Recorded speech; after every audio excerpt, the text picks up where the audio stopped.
we're going to talk about reflection and refraction.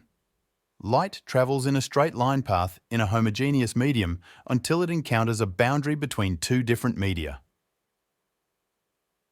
Ray may be reflected and refracted, the incident ray, refracted ray, and normal all lines on the same plane. Let's look to the picture.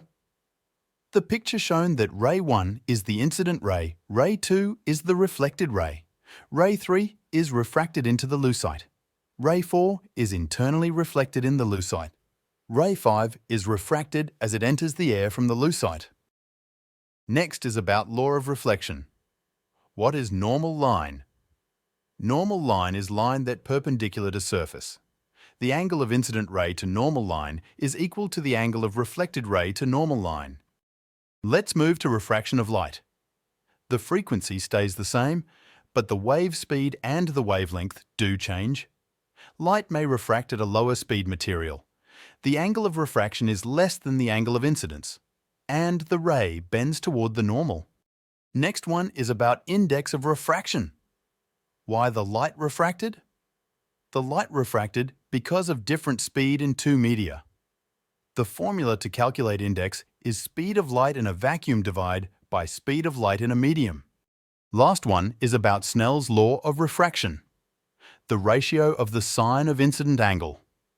Sin theta 1 over sin theta 2 remain constant. How to calculate speed of light.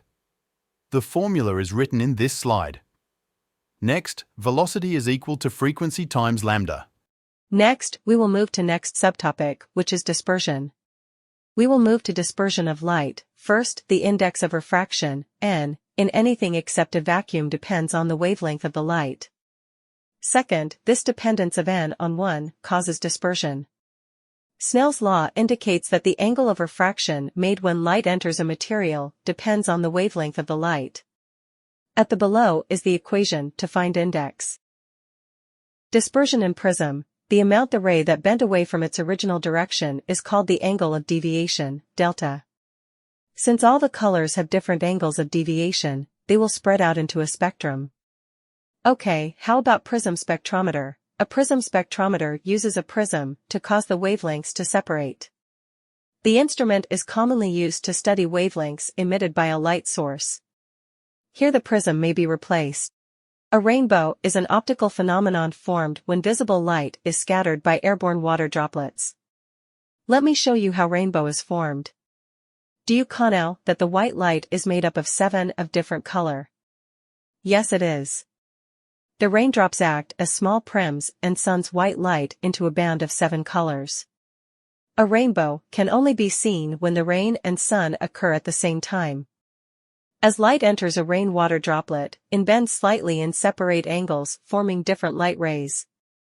Did you know that a rainbow is actually a full circle, but since we see it on the ground, we generally see it as a semicircle. First of all, we would like to show you about lens and mirror. Light rays pass through the lens.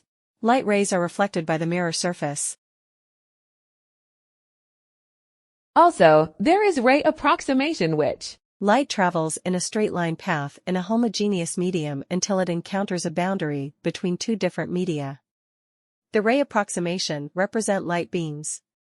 A ray diagram can be used to determine the position and size of image. Also, can check the parameter calculated from the lens/mirror equation. There are two types of mirror.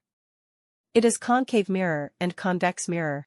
Concave mirror is a parallel rays from a distant object that are reflected by a concave mirror and converge to a point called the focal point of the mirror.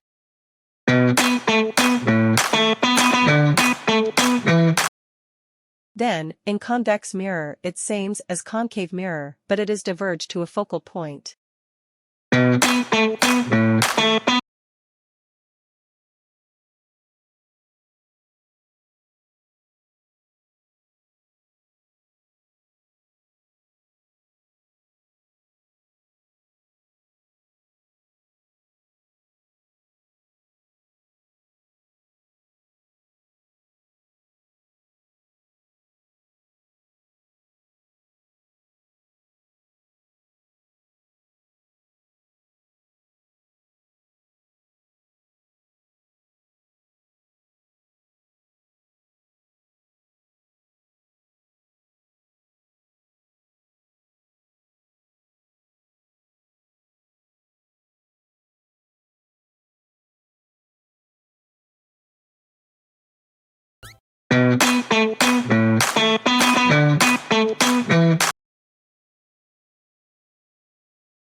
thin lens consists of a piece of glass or plastic, with each of its two refracting surfaces is a.